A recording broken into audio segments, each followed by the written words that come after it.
जो पिछला क्वेश्चन हम लास्ट में कर रहे थे, पहले उसी क्वेश्चन से स्टार्ट करते हैं, ठीक है। क्वेश्चन क्या था हमारे पास, टू इनफाइनाइट कंडक्टिंग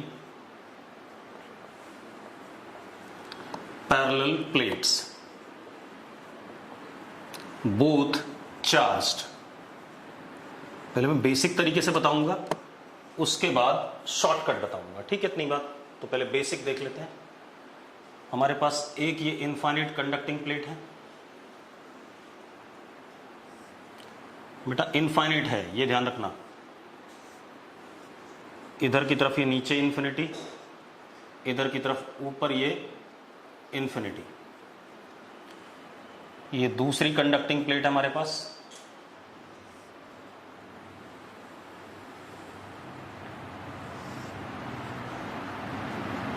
नीचे इन्फिनिटी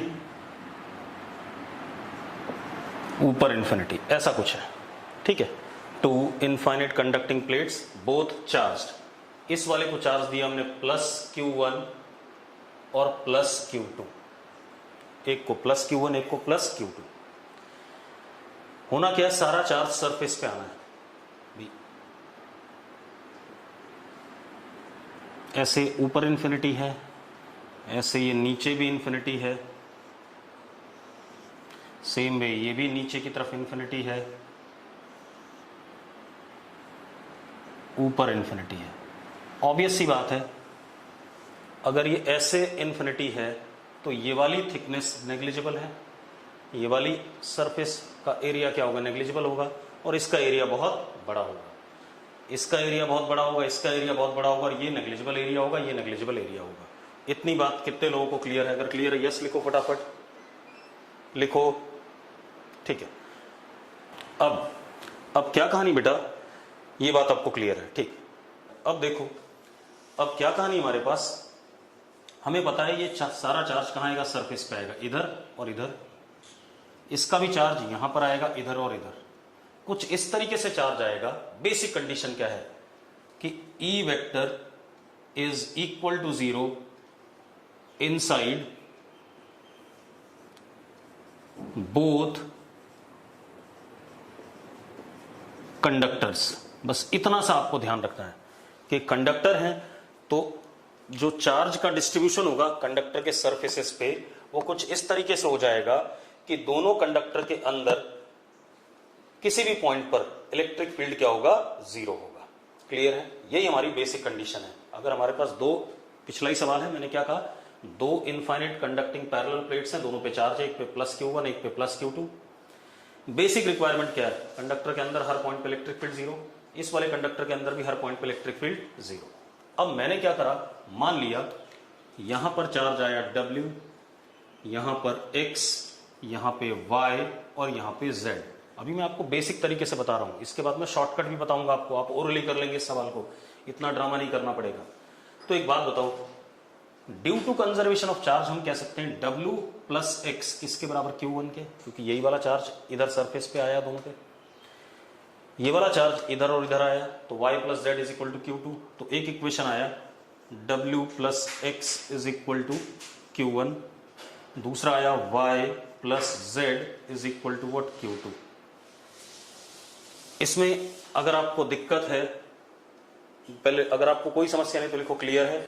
अब आप एक चीज देखो, अब हमें क्या बताना है, इस जगह पर इलेक्ट्रिक फील्ड क्या है, 0 है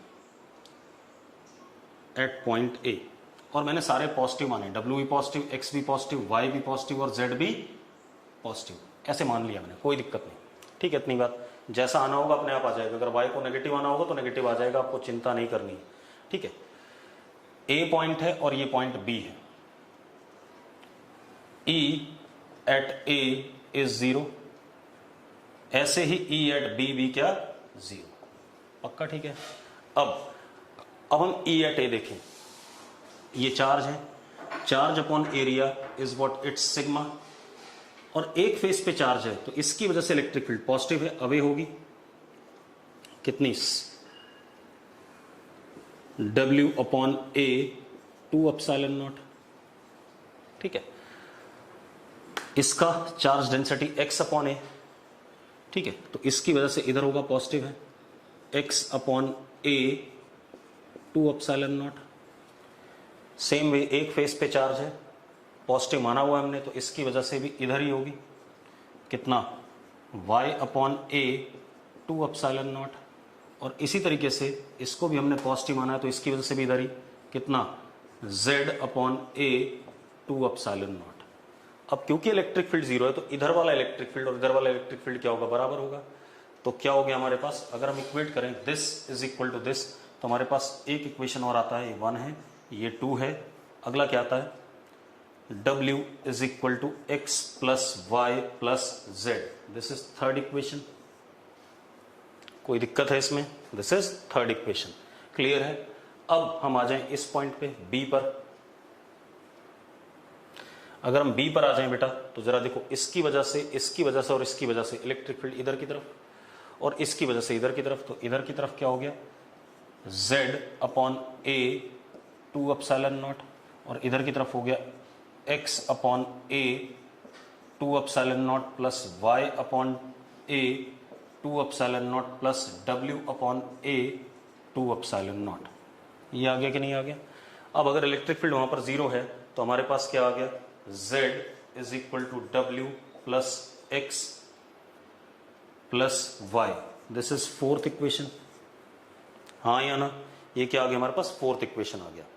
अब अगर मैं क्या करता हूं, इन दोनों को सबट्रैक्ट कर देता हूं, 3 माइनस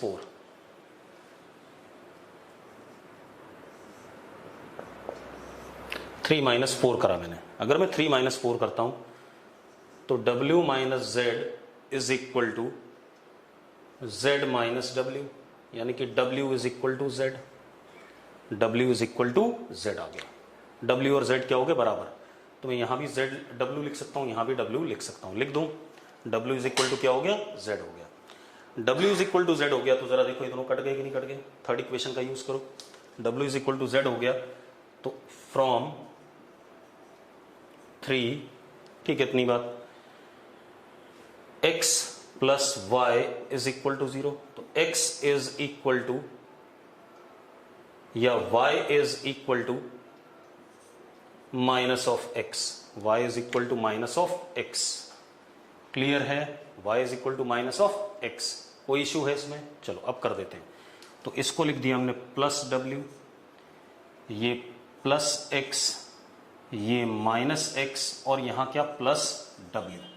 दिख रहा है कि नहीं दिख रहा आपको, भाई ये दोनों बराबर आ गए थे, वहां दिख रहा है आपको। और ये x का क्या था, अपोजिट साइन का था, मैग्नीट्यूड में उतना ही है, लेकिन साइन जो इसका है x के क्या है, अपोजिट है। मतलब अगर x पॉजिटिव है, तो ये वाला y क्या है, x के ही बराबर है, लेकिन कैसा, अपोजिट नेचर का। ठीक है, इतनी बात ये आ गया हमारे पास। अब आप एक चीज देखो, अब जरा ध्यान से देखना, ठीक है, इतनी बात। हमें पता है w प्लस एक्स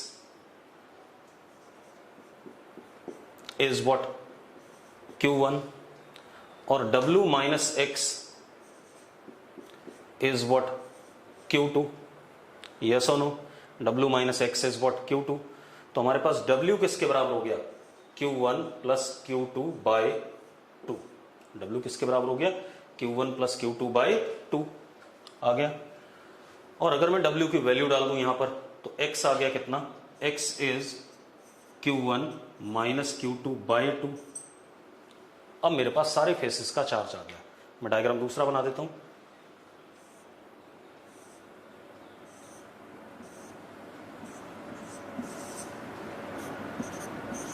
इस फेस पे चार्ज आया Q1 प्लस Q2 बाई 2, इस फेस पे Q1 माइनस Q2 बाई 2, इस फेस पे minus of Q1 minus Q2 by 2, और यहां पर Q1 प्लस Q2 बाई 2, ये आ गया हमारे पास। अब एक मजेदार बात, अब शॉर्टकट देखो क्या है। आप कोई भी सवाल ऐसा होगा जब multiple parallel infinite conducting plates होंगी, तो हमेशा ध्यान रखना, आउटर मोस्ट मतलब लेफ्ट साइड में आउटर मोस्ट सरफेस पे जो चार्ज होगा, वही राइट साइड में आउटर मोस्ट सरफेस पे चार्ज होगा हमेशा, जब हमने कोई एक्सटर्नल इलेक्ट्रिक फील्ड वगैरह नहीं लगाई, ये ध्यान रखना। हमने देखो दोनों को चार्ज दिया था, कोई एक्सटर्नल फील्ड वगैरह नहीं लगाई है, इन दोनों चार्जेस का क्या हुआ, रीडिस्ट्रीब्यूशन हुआ ऑन द सर्फेसेस। तो मैं क्या कर रहा हूं, आउटर मोस्ट लेफ्ट फेस पे चार्ज और आउटर मोस्ट राइट फेस पे चार्ज का मैग्नीट्यूड भी सेम होगा, नेचर भी सेम होगा। और जब प्लेट्स के आमने सामने हम चार्ज की बात करेंगे तो उनका चार्ज मैग्नीट्यूड में बराबर होगा, लेकिन नेचर में क्या होगा, अपोजिट होगा। अगर एक पॉजिटिव है तो उतना ही दूसरा वाला क्या होगा, नेगेटिव होगा। ये बात, ये शॉर्टकट है हमारा, हमेशा इसको यूज करेंगे। ठीक है, इतनी बात। अब चार्ज सारे पॉजिटिव होने चाहिए थे, ये क्यों भाई आ गया, मैंने कैलकुलेट करा, कैसे पॉजिटिव आ गए भाई, तू खुद बता दे। ये क्या आ रहा है, अगर मैं W और Z को इस इक्वेशन में बराबर करता हूं तो दोनों कट गए, x प्लस वाई क्या आ रहा है, 0। अब जब x प्लस वाई 0 आ गया भाई तो y equal to minus x आ गया। कैलकुलेट करके कर रहा हूं मैं कोई जबरदस्ती मैंने धक्का नहीं दिया है। किसी भी तरीके से कंडक्टर के इंटीरियर पॉइंट में इलेक्ट्रिक फील्ड इंड्यूस नहीं करी जा सकती, बिल्कुल सही बात है, नहीं करी जा सकती। ठीक है, क्यों परेशान है। अब ये तो हमारा बेसिक ही है, कंडक्टर के अंदर इलेक्ट्रिक फील्ड होगा तो उसके अंदर जो फ्री इलेक्ट्रॉन होंगे मोशन में होंगे, और फ्री इलेक्ट्रॉन मोशन में होंगे तो कंडीशन ऑफ इलेक्ट्रोस्टैटिक्स सेटिस्फाई नहीं होती है। तो इलेक्ट्रिक फील्ड कंडक्टर के अंदर 0 होगी चाहे कुछ भी हो जाए। ठीक है, इतनी बात। अब क्या कहानी, ये हमारे पास आ गया। अब अगला क्वेश्चन देखते हैं, इसी का अगला क्वेश्चन देखते हैं। अब हमारे पास large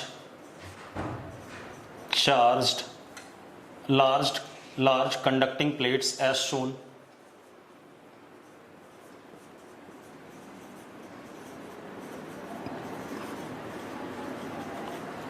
Large conducting plates as shown. ठीक है, मैं 3 प्लेट ले लेता हूं बेटा।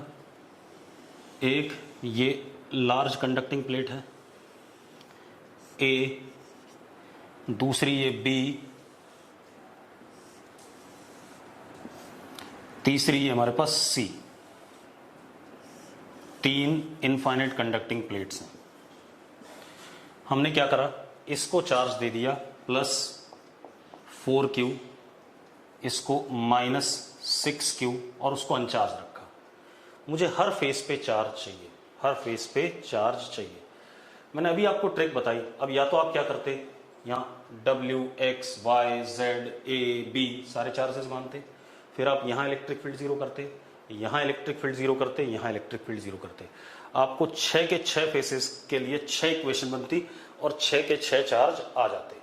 लेकिन बड़ा सा प्रोसेस है। कैसा प्रोसेस है, बड़ा प्रोसेस है। तो हम उससे बचने के लिए हम क्या करेंगे, मैंने आपको बता दिया कि यहां पे जो चार्ज होगा left, outer most left face पे, और जो आउटर मोस्ट राइट फेस पे चार्ज होगा बराबर होगा मैग्नीट्यूड का। तो इसको मैंने ले लिया x प्लस x, तो ये भी कैसा +x, कोई दिक्कत नहीं। यहां पर चार्ज मैंने +y ले लिया, तो इसके सामने मैंने बताया था -y। कितना होगा, माइनस। मैंने बताया था आमने सामने चार्ज क्या होता है, मैग्नीट्यूड बराबर, लेकिन नेचर क्या, अपोजिट। अब टोटल चार्ज इस प्लेट पे कितना है, -6Q। अगर -6Q है, उसमें से -y यहां चला गया, इधर आ गया, तो यहां क्या आएगा, -6Q + y। चार्ज टोटल तो इतना ही रहा, कहीं से इससे निकला थोड़ी है चार्ज, कुछ इधर आ गया कुछ उधर चला गया, जाएगा तो फेसेस पे ही, सरफेसेस पे ही। अब इसके सामने जो चार्ज आएगा वो आएगा -6Q + y के आगे कैसा साइन, माइनस साइन, क्योंकि आमने सामने फेसेस पे चार्ज क्या होता है, इक्वल मैग्नीट्यूड का और अपोजिट नेचर का। क्लियर है बेटा, आपकी मर्जी, आप कुछ भी मान लो, लेकिन ये ध्यान रखना कि आउटर मोस्ट फेसेस पे चार्ज क्या आया था, सेम आया था, और जो आमने सामने कंडक्टर के दो प्लेट्स के आमने सामने वाले फेसेस थे उन पे चार्ज इक्वल मैग्नीट्यूड का आया था और अपोजिट नेचर का आया था। आपको कोई मानने से मैं मना नहीं कर रहा हूं, आप यहां पर -x मानना चाहो और यहां -x मानना चाहो, मान लो भाई, मुझे कोई दिक्कत नहीं, अपने आप आंसर बाद में, कुछ वेरिएबल ही तो मान रहे हो यार, वो जैसा आना होगा अपने आप आएगा, आप क्यों परेशान हो उसके लिए। ठीक है, कुछ भी मानो, ऐसा कैसे बोल सकते हो, मैथ्स के स्टूडेंट हो, +y कहां से आया। एक काम कर लो भाई, अगर आपको +y नहीं लिखना है तो आप इसको क्या लिख सकते थे, 4Q - x, 4Q - x लिख सकते थे। अब बेटा ये वेरिएबल्स है ना, वेरिएबल्स आप कुछ भी मानो, आपका रिजल्ट, चलो आपको इसमें दिक्कत आ रही है तो आप इसको z मान लो भाई, मैंने कभी मना ही नहीं किया, आप इसको +z मान लो, तो इसके सामने यहां पर क्या आ जाएगा, माइनस जेड आ जाएगा। क्या दिक्कत है इसमें, कोई दिक्कत है? अब सुनो यार एक मिनट, मैंने अभी पिछले सवाल में, अब रुक जाओ कुछ मत लिखो, मैंने पिछले सवाल में क्या लिखा था? मैंने पिछले सवाल में कहा था कि आउटर मोस्ट सर्फेसेस पे चार्ज इक्वल होता है, मैग्नीट्यूड में भी और नेचर में भी, और आमने सामने। वीडियो क्लियर नहीं आ रही है? वीडियो क्लियर है भाई, तुम्हारी साइड में दिक्कत है कुछ मोहित? ठीक है, सब कुछ क्लियर है। अब और आमने सामने वाले दो प्लेट्स के फेसेस में चार्ज बराबर मैग्नीट्यूड का था लेकिन अपोजिट नेचर का था। इतनी बात मैंने कही थी और ये प्रूव भी करी थी आपके सामने। तो अब आप ये नहीं कह सकते आप ऐसा क्यों मान रहे हो, जब मैंने वो बात प्रूव कर दी तो आप उसको ऐसा तो नहीं कह सकते कि इसको दोबारा से। भाई मैंने अभी थोड़ी देर पहले इस प्लेट में, इस वाले में एग्जांपल में क्या बताया था, जनरल लिया था, ये प्लस Q1, ये प्लस Q2, मैंने कोई जबरदस्ती तो करी नहीं थी, प्रूव किया था। यहां पर क्या आया था, Q1 प्लस Q2/2, यहां पर आया था Q1 माइनस Q2/2, यहां पर आया था माइनस Q1 माइनस Q2/2, और यहां पर आया था Q1 प्लस Q2/2। ये मैंने प्रूव करा था, मैंने कोई जबरदस्ती नहीं करा था कि आपको रटवा दिया। ठीक है, इतनी बात। अब क्या कहानी बेटा, अब क्या इशू हमारे पास, ये हमारे पास आउटर पे चार्जेस सेम आने हैं और इनर पे इक्वल मैग्नीट्यूड और अपोजिट नेचर के आने, ये मैंने प्रूव करा है। तो आप यहां पर भी ऐसी मान लो, आउटर पे चार्जेस सेम मान लिया आपने और आमने सामने इनर पे same magnitude opposite nature, same magnitude opposite nature. अब मेरी बात सुनो, क्योंकि अगर आप यहां इलेक्ट्रिक फील्ड जीरो करोगे, यहां करोगे, यहां करोगे, सब अलग अलग वेरिएबल मान के, तो 6 वेरिएबल हो जाते हैं। 6 वेरिएबल के लिए 6 इक्वेशन, 6 इक्वेशन सॉल्व करने में आप कहीं ना कहीं गलती कर दोगे। तो अब जरा देखो, अब एक बात बताओ, ये 4Q charge x plus Y है या नहीं? x plus Y is what? 4Q conservation of charge. z minus Y is what? z minus Y is what? Minus 6Q। And x minus z is what? 0, क्योंकि इस पे तो charge ही नहीं था। तो x इज इक्वल टू क्या हो गया? x का मैग्नीट्यूड z के मैग्नीट्यूड के बराबर है, या z का मैग्नीट्यूड किसके बराबर है? x के बराबर है। ठीक है, इतनी बात। तो अब सुनो, अब जरा ध्यान से देखना। तो ये z कितना हो गया? x हो गया प्लस x, देखो x के बराबर आ रहा है, और ये x हो गया तो ये क्या हो गया? माइनस x हो गया। कोई दिक्कत है इसमें? अब आप एक चीज देखो, ये प्लस x आ गया, ठीक है, z x माइनस वाई। अब जरा देखो, ये तो खत्म हो गया। तो अब ये इक्वेशन क्या बन गई? ये इक्वेशन बन गई z is what? x minus Y is equal to minus 6Q। अब ये इक्वेशन 1 है और ये इक्वेशन 2 है, दोनों को जरा ऐड कर दो। ऐड करते ही देखो क्या आ रहा है? 2x is equal to minus 2Q। तो x is equal to what? Minus Q। x कितना आ गया? माइनस Q आ गया। आ गया कि नहीं आ गया? तो अब रुको, x माइनस Q आ गया। x अगर माइनस Q आ गया तो y कितना आ गया? माइनस Q उधर गया तो y कितना हो जाएगा? y कितना हो जाएगा? 5Q हो जाएगा। तो y कितना? Plus 5Q। अब हमारे पास रिजल्ट आ गए, सारे रिजल्ट आ गए। अब जरा देखो रिजल्ट क्या आया। This is minus Q, y is what? Plus 5Q। तो minus y is what? Minus 5Q। x is what? Minus Q। ठीक है, इतनी बात। तो यहां पर क्या आया? प्लस Q, और यहां पर क्या आया? Minus Q। देखो जरा, सारी कहानी बन गई कि नहीं बन गई? आपको उतनी मेहनत नहीं करनी पड़ती है। ठीक है, इतनी बात। अरे भाई इक्वेशन सॉल्व करनी नहीं आ रही यार तुम्हें। x माइनस एक्स कैसे आया? मैंने कब लिखा? x आया माइनस Q, मैंने माइनस x कब लिख दिया x को यार?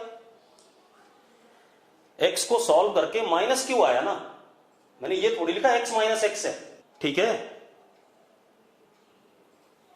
मैं दोबारा कर देता हूं, एक बार और समझ लेते हैं। आपको जब मैंने ये बात बता दी, आप ऐसे देखो, दोबारा देखो।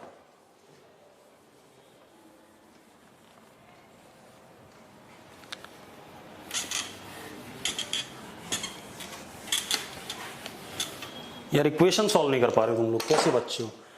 आपके पास ये चार्ज टोटल है x प्लस वाई है, तो x plus Y is 4Q, z minus Y is minus 6Q,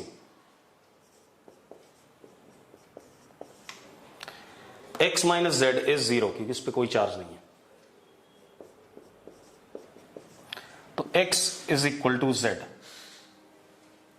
x किसके बराबर आ गया, z के बराबर आ गया। क्लियर है? चलो आप एक काम कर लो, इस x को आप प्लस z लिख दो, यहां माइनस z है, यहां प्लस z है, यहां माइनस y है, यहां प्लस y है और यहां प्लस x ले रखा हमने। ठीक है, इतनी बात। अब या आप एक काम करो, सब यही निकाल लो, छोड़ो मत लिखो, आप बार बार लिखोगे आप तंग करोगे मुझे। तो x कितना आ गया, z आ गया। ठीक है, इतनी बात। आप एक काम करो, z की वैल्यू यहां पर x डाल दो, तो क्या हो गया, x plus Y is equal to 4q, ये तो है ही, और क्या हो गया, x minus Y is equal to minus 6q, ये आ गया। जरा दोनों को ऐड करना यार, x is equal to minus Q आ गया। x कितना आ गया, माइनस क्यू। x अगर माइनस क्यू आ गया तो y कितना आ गया, y आ गया 5q, y 5q आ गया, और z कितना आ गया, माइनस क्यू, क्योंकि x और z क्या है, बराबर है। ठीक है, हो गया खेल खत्म। ये कितना हो गया, माइनस क्यू, y कितना, प्लस 5q। जरा देखो टोटल इन दोनों का मिला के 4q ही आ रहा है। माइनस y कितना, माइनस 5q, z कितना, माइनस q, जरा देखो इन दोनों को मिला करके क्या आ रहा है, माइनस 6q, माइनस z कितना, प्लस q, और यहां कितना, माइनस q। कोई दिक्कत है इसमें, कोई दिक्कत है भाई? अब एक बार और कर देते हैं इसी सवाल को। कुछ लोगों को चिंता हो रही है इलेक्ट्रोस्टैटिक्स कब खत्म होगा।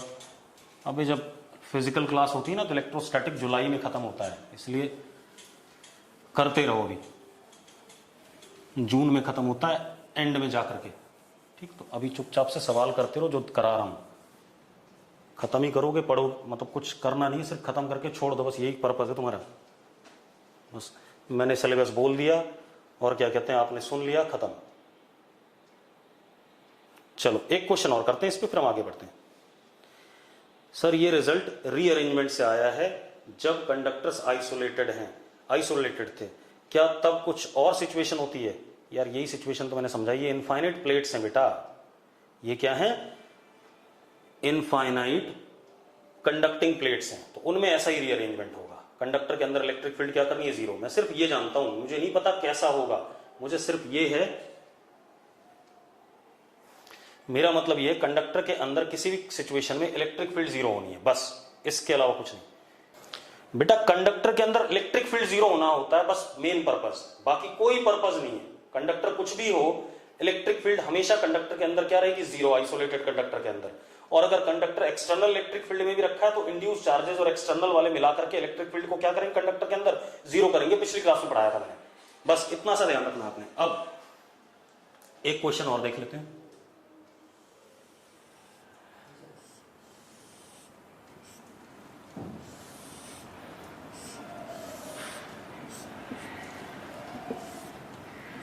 लो मैं 4 प्लेट वाला कर देता हूं। हमारे पास क्या है, मान लो इस पे प्लस 4q, इस पे माइनस 2q, इस पे प्लस 6q, इस पे प्लस 4q, ऐसा चार्ज मैंने चारों प्लेट पे दे दिया। अब अगर A B C D E F G H आप चार्जेस मानते हो हर फेस पे, तो भाई इनफाइनाइट 4 कंडक्टिंग प्लेट्स थी, 8 वेरिएबल हो गए। आप यहां इलेक्ट्रिक फील्ड जीरो करोगे, यहां जीरो करोगे, यहां जीरो करोगे, यहां जीरो करोगे। जब आप इन चारों जगह पे इलेक्ट्रिक फील्ड जीरो करोगे तो आपको 8 इक्वेशन मिलेंगी, और 8 इक्वेशन सॉल्व करने में 4 तो ऐसे मिल जाएंगी, A plus B 4q, C plus D minus 2q, E plus F minus 6 plus 6q, इस टाइप से मिलेंगी 4, और 4 आपको इलेक्ट्रिक फील्ड जीरो करने से मिलेंगी। तो आपकी 8 इक्वेशन बनेंगी, 8 वेरिएबल आप सॉल्व करके हुए मर जाओगे। तो आप क्या करो, यहां पर मान लो x, तो ऑब्वियस सी बात है टोटल 4q है, तो यहां क्या हो गया 4q माइनस x, तो यहां क्या हो गया इसका नेगेटिव, इसके सामने 4q माइनस x। अब इसमें से इसे घटा दो, उतना इधर आएगा, तो इसमें से इसे घटाओगे minus 2q minus 4q minus x, ऐसा हो गया। तो माइनस माइनस क्या हो गया, प्लस हो गया, तो कितना हो गया 2q माइनस x, ये चार्ज आ गया यहां। देखो जरा 2q माइनस एक्स आ गया, और टोटल जरा करके देख लो आप, minus x plus x cut गया, और 2q माइनस 4q क्या आ गया, माइनस 2q। आपका चार्ज टोटल क्या होना चाहिए, कंजर्व, यहां पर कितना आ गया, माइनस 2q माइनस x। आपका सिंगल स्टेप में आ जाएगा, आप वेरिएबल मानो ही मत ज्यादा, एक वेरिएबल मानो अपने आप आ जाएगा, आमने सामने इक्वल मैग्नीट्यूड और अपोजिट नेचर। अब टोटल क्या 6q है, तो उसमें से घटा दो, 6q plus 2q minus x। ठीक है, इतनी बात कितना हो गया बेटा, जरा बताना कितना हो गया, 8q minus x। 8q minus x अगर मैं टोटल करूं तो plus x minus x cut गया, और 8 माइनस 2q क्या आ गया, 6q, बिल्कुल सही है। इधर क्या आ गया, माइनस 8q माइनस x। अब 4q में से घटा दो इसे, 4q minus minus plus 8q minus x, तो कितना आ गया बेटा, 12q माइनस x। और जरा देखो इन दोनों को जोड़ के देख लो, इन दोनों को जोड़ के देखो, x कट गया और 12 माइनस 8 क्या आ गया, 4 आ गया। इतनी बात अगर आपको क्लियर है तो यस लिखो फटाफट, अगर ये बात क्लियर है तो यस लिखो, बिल्कुल सही बात है। अब आप क्या कर सकते हैं, हमें पता है आउटर प्लेट के चार्जेस क्या होते हैं, बराबर होते हैं मैग्नीट्यूड में भी और नेचर में। आउटर प्लेट के चार्जेस क्या होते हैं, बराबर मैग्नीट्यूड में भी और नेचर में भी। तो x is equal to 12q minus x। तो x किसके बराबर आ गया, प्लस 6q। x कितना आ गया, प्लस 6q। अब वैल्यू लिखते जाओ, जरा देखो यहां क्या आ गया, plus 6q, 4q minus 6q, तो कितना, माइनस 2q। और देखो दोनों का मिलाकर के प्लस 4q। इसका बिल्कुल उल्टा इधर आएगा, तो प्लस 2q, प्लस 2q इधर आ गया बेटा। ठीक है, इतनी बात तो जरा देखो, 2q माइनस 6q, तो कितना, माइनस 4q। देखो टोटल कितना आ रहा है, माइनस 2q आ रहा है कि नहीं आ रहा है।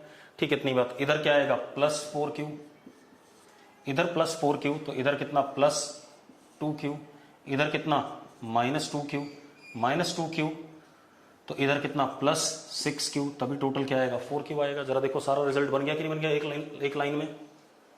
अरे यस और no.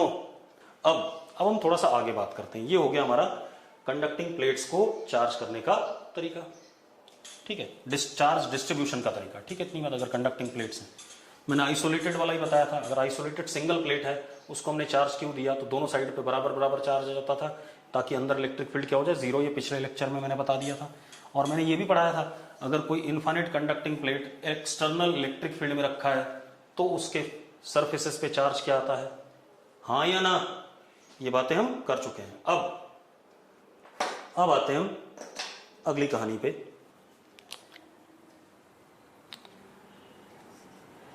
Electric field just outside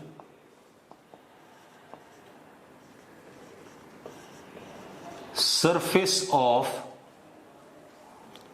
charged conductor। Electric field, ये बोर्ड का सवाल है भाई, ठीक है, इतनी बात।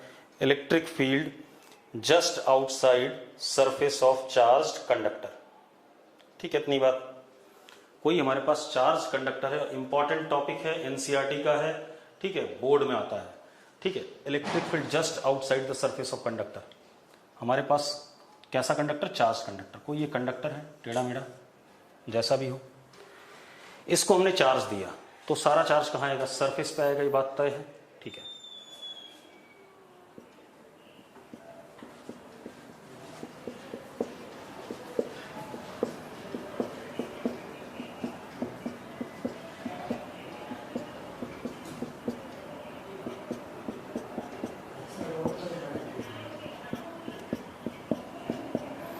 अब ये हमारे पास क्या आ गया, चार्ज कंडक्टर आ गया। सारा charge, excess charge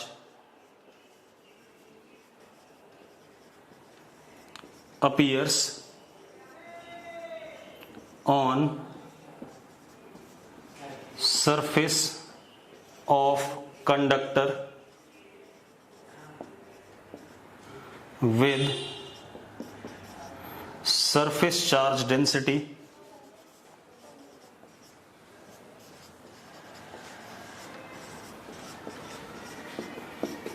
sigma sigma inversely proportional to radius of curvature, पढ़ा हुआ हमने ये सब।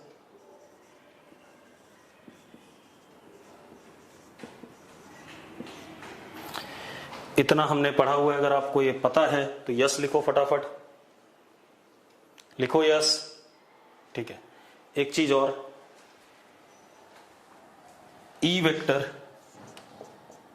Is equal to 0 at every interior point of conductor.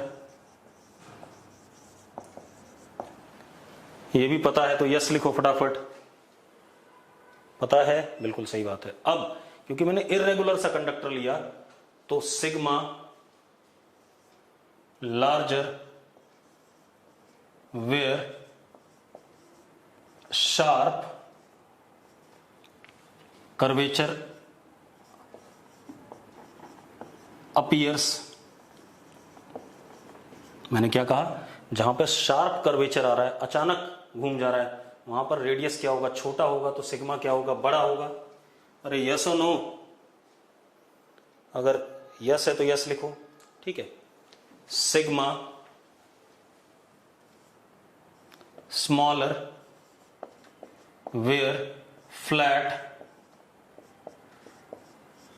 Curvature appears. Yes और नो, जहां पर फ्लैट होगा और रेडियस बड़ा होगा, रेडियस बड़ा होगा तो सिग्मा क्या होगा, स्मॉलर होगा। ठीक है, इतनी बात आपने पहले पढ़ी हुई है। अब बेटा अब क्या चलने वाला है, अब जो 2-3 दिन हम पढ़ेंगे, ठीक है, उसमें कहानी ऐसे चलेगी कि जो आपने पहले का पढ़ा हुआ है वो आपको आना बहुत ज्यादा जरूरी है। ठीक है, क्योंकि मैं सारी चीजें यूज करूंगा। अब जरा देखो, ये मैंने लिख दिया था, अब इसको मिटा रहा हूं क्योंकि मुझे करने के लिए जगह चाहिए। ये सारी बातें वैलिड हैं जो हमने पहले लिख दी। अब मुझे क्या बताना है, electric field just outside the serve. अच्छा एक चीज और, अगर मैं इस कंडक्टर को देखूं तो सिग्मा नॉन यूनिफॉर्म है। यहां पर सिग्मा अलग है, यहां अलग है, यहां अलग है, यहां अलग है, यहां अलग है, हर जगह अलग अलग है। क्यों? क्योंकि रेडियस ऑफ कर्वेचर हर जगह क्या है, अलग अलग है।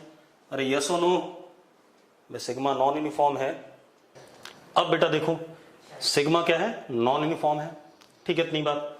अब सिग्मा नॉन यूनिफॉर्म है, ये हमें पता है। क्यों? क्योंकि रेडियस ऑफ कर्वेचर हर जगह क्या है, अलग अलग है।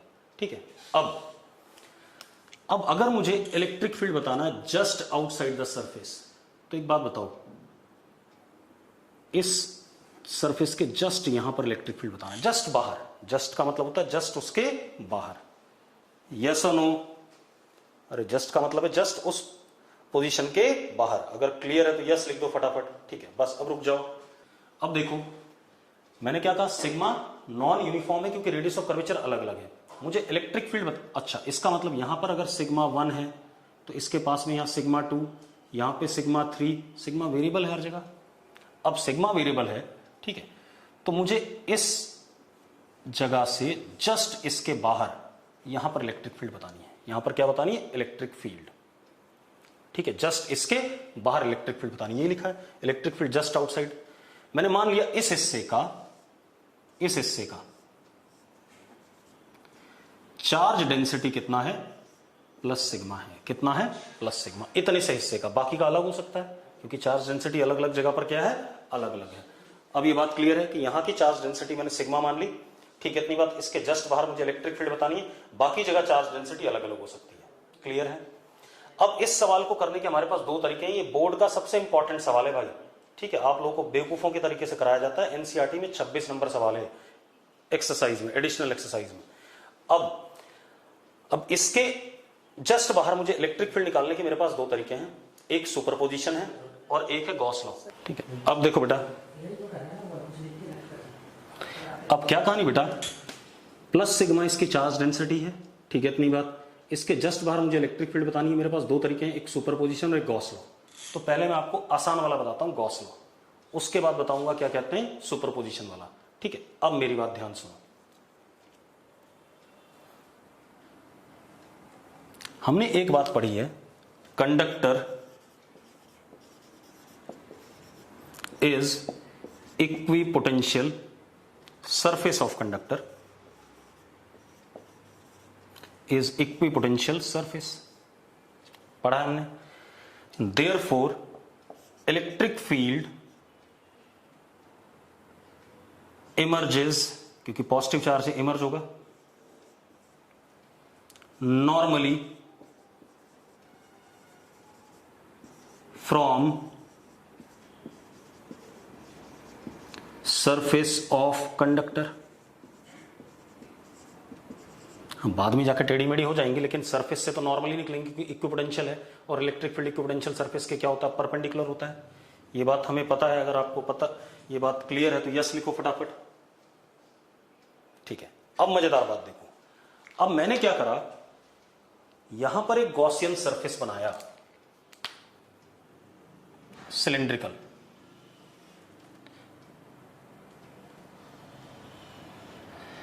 एक्चुअल में ये सिलेंडर बहुत छोटा बनाऊंगा मैं, क्योंकि मुझे जस्ट इसके पास में बताना है। ठीक है, इतनी बात। लेकिन क्योंकि चलो पहले ऐसे ही बना देते हैं, छोटा ही बना देते हैं। सिलेंडर बनाया, this is cylindrical Gaussian surface. ठीक है, मैं भी डायग्राम में बड़ा ही बना दूंगा।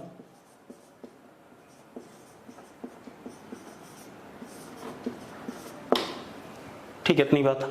अब आप एक बात बताओ, अंदर तो हर जगह पर इलेक्ट्रिक फील्ड क्या है, जीरो, और इस पॉइंट पर बाहर कैसी है, E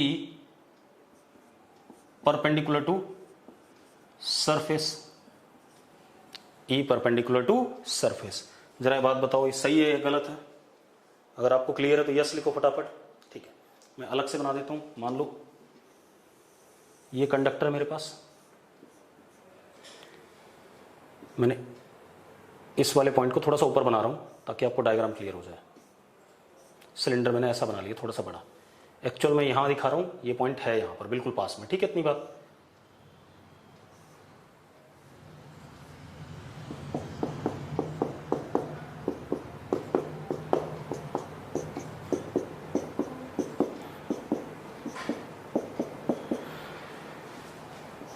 यहां पे चार्ज डेंसिटी कितनी है, प्लस सिग्मा।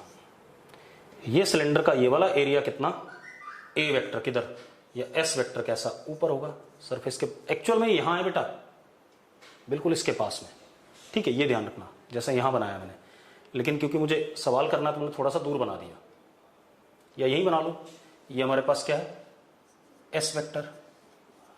इधर एस वेक्टर कैसा, नीचे, और यहां पर भी इलेक्ट्रिक फील्ड कैसे होगी, कर्व्ड पे ऐसे होगी, और इसका डीएस ऐसे होगा, कर्व्ड सरफेस का। यस और नो? आप देखो, यहां पे ई ऐसे, नॉर्मल टू सरफेस, यहां पर ई ऐसे, और ये कर्व्ड का क्या आ जाएगा, डीएस। यहां पर ई कैसा, जीरो। क्लियर है? अब क्या कहानी बेटा, अब अगर मैं गॉस लॉ लगाता हूं तो phi is equal to E dot DS Q enclose upon epsilon naught. ये आएगा कि नहीं आएगा? अब एक बात बताओ, ये भी तो एस है क्योंकि बिल्कुल जस्ट इसके ऊपर ही है। ठीक है, तो Q enclose sigma into S आएगा कि नहीं आएगा? Q enclose is equal to what, sigma into S. जरा मुझे बताओ, इतनी बात क्लियर है या नहीं? ठीक है, अब अगर मैं ई डॉट डीएस करता हूं तो इस कर्व्ड वाले सरफेस का ई डॉट डीएस क्या हो जाएगा, जीरो। अंदर वाले नीचे का भी क्या हो जाएगा, जीरो। इसका आएगा क्या, ई into S. So E into S is equal to sigma S upon epsilon naught. S से एस कट गया तो E is equal to sigma upon epsilon naught. And this electric field is perpendicular to surface. ये तो हमने ले रखा था। ठीक है, अब यहां पर अगर हम देखें, यहां पर मान लो सिग्मा 1 है चार्ज डेंसिटी, तो इलेक्ट्रिक फील्ड कैसे होगी, नॉर्मल होगी इस जगह पे, और कितनी, मैग्नीट्यूड में सिग्मा 1 अपॉन अपसाइलन नॉट। यहां पर अगर सिग्मा 2 है तो इलेक्ट्रिक फील्ड E2 होगा परपेंडिकुलर, और मैग्नीट्यूड में सिग्मा 2 अपॉन अपसाइलन नॉट। यहां पर सिग्मा 3 है,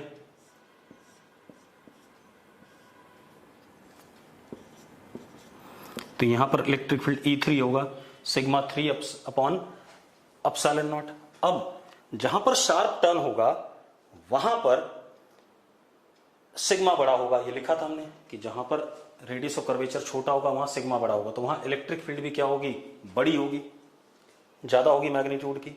इसीलिए आप कभी भी कोई भी इलेक्ट्रिकल अप्लायंस उठाना तो उसके जो क्या कहते हैं स्पेसिफिकेशन होता है, जो एक कागज सा चिपका होता है उस पे साफ साफ लिखा होता है do not touch eight sharp turns you may receive क्या कहते हैं इलेक्ट्रिक शॉक। ठीक है, वो इसी वजह से क्योंकि उस जगह पर इलेक्ट्रिक फील्ड क्या होती है, स्ट्रांग होती है, वहां पर आपकी बॉडी के थ्रू चार्ज इंड्यूस होने की या पास होने की पॉसिबिलिटी क्या हो जाती है, ज्यादा हो जाती है। ठीक है, इतनी बात। तो शार्प टर्न पे इलेक्ट्रिक फील्ड क्या होगा, स्ट्रांग होगा। जहां फ्लैटर सरफेस होगा वहां पर इलेक्ट्रिक फील्ड क्या होगा, वीक होगा, क्योंकि सिग्मा भी क्या होता है वहां पर वीक होता है। क्लियर है। अब दूसरा मेथड देखते हैं बेटा इसको करने का। दूसरा मेथड है सुपरपोजिशन। सुपरपोजिशन क्या कहता है, ये वाला सबको क्लियर है तो यस लिख दो बेटा चैट बॉक्स में। अगर सबको क्लियर है तो यस लिख दो फटाफट। चलो बहुत बढ़िया। इसी तरीके से आपको बोर्ड में करना है क्योंकि गॉस लॉ से ही बोर्ड में ज्यादातर डेरिवेशन है। अब सुपरपोजिशन से करते हैं इसी सवाल को।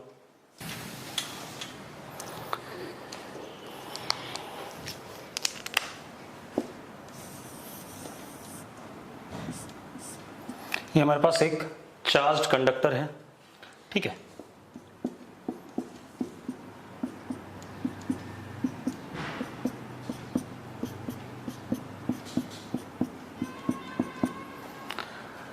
अब मुझे मान लो यहां इलेक्ट्रिक फील्ड बताना है, तो मैंने ये पोर्शन पकड़ लिया सरफेस का और इसकी चार्ज डेंसिटी कितनी, प्लस सिग्मा। ठीक है, इस जगह पे आउटसाइड और ये inside.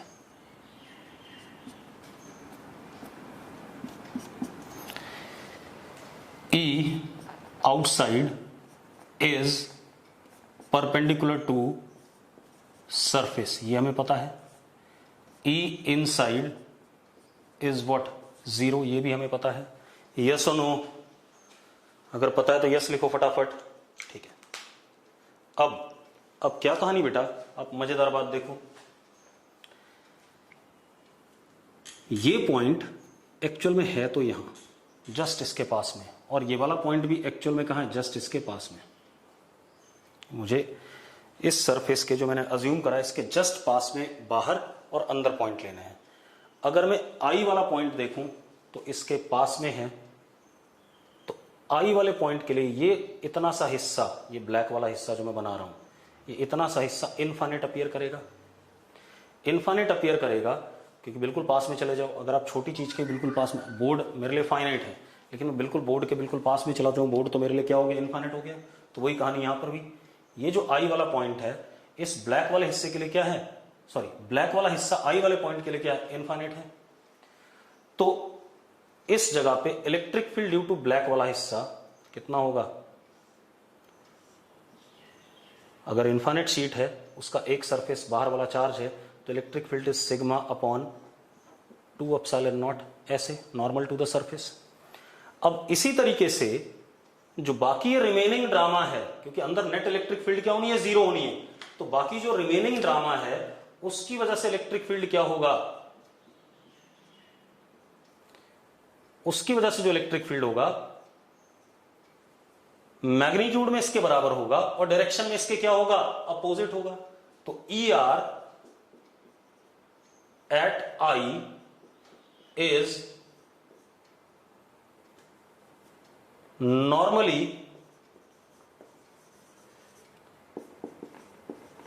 towards surface and ER is equal to sigma upon 2 epsilon naught। कितने लोगों को ये बात समझ में आई? अभी सवाल पूरा नहीं हुआ है, ये बात समझ में आ गई क्योंकि मैंने आई वाले पॉइंट पे, सर इनफाइनाइट कैसे है? तो एक काम कर भाई, तेरे पास कॉपी है इस वक्त अपने आसपास, लिखी कॉपी पड़ी है, ठीक है। अब एक काम कर, उस कॉपी को अपने आंखों के पास लेके आ, बिल्कुल नजदीक लेके आ, फटाफट जल्दी पास में लेके आ। देख मैं बता रहा हूं कैसे, ऐसे लेके आ, लेके आ, लेके आ, लेके आ, लेके आ, बिल्कुल पास में लेके आ, बिल्कुल घुसा दे बिल्कुल कॉपी के पास। कॉपी के अंदर, आंखों में घुसा दे, बिल्कुल कॉपी को घुसा दी, कहां गया? हाँ, तुझे कॉपी पूरी दिख रही है? नहीं दिख रही है ना, तो कॉपी तेरी इनफाइनाइट हो गई। इन्फिनिटी सिर्फ कंपैरिजन होता है, ठीक है।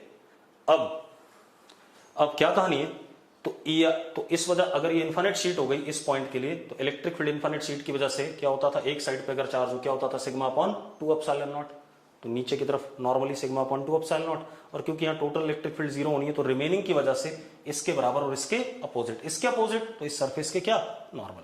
अब हम बाहर आ जाएं, क्योंकि ये आई वाला पॉइंट और ओ वाला पॉइंट कोई बहुत ज्यादा दूर था नहीं, सरफेस के एक अंदर था, एक सरफेस के बाहर था, तो इस जगह पे इलेक्ट्रिक फील्ड जो होगी वो रिमेनिंग की वजह से तो सेम ही रहेगी, ई आर, क्योंकि ये पॉइंट और ये पॉइंट में कोई खास अंतर नहीं आया, और ऐसे है तो नॉर्मली है।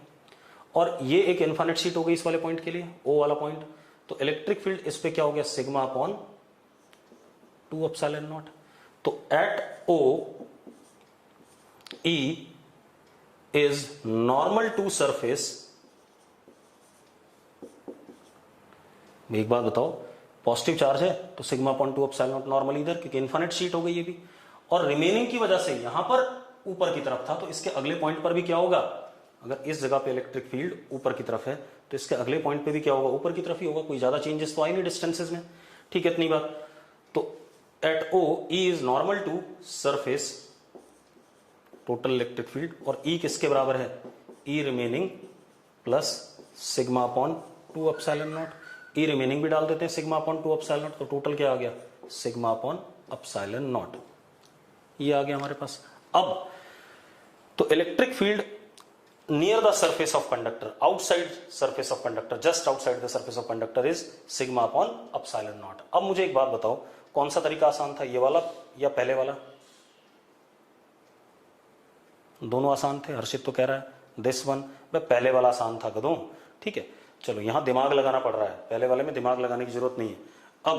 अब आज का लेक्चर यहीं रोकेंगे, अगली क्लास में इलेक्ट्रोस्टैटिक प्रेशर और अर्थिंग की बात करेंगे, ठीक है, इतनी बात, और सेल्फ एनर्जी की बात करेंगे, बस यही टॉपिक हमारे बचे हैं, ठीक।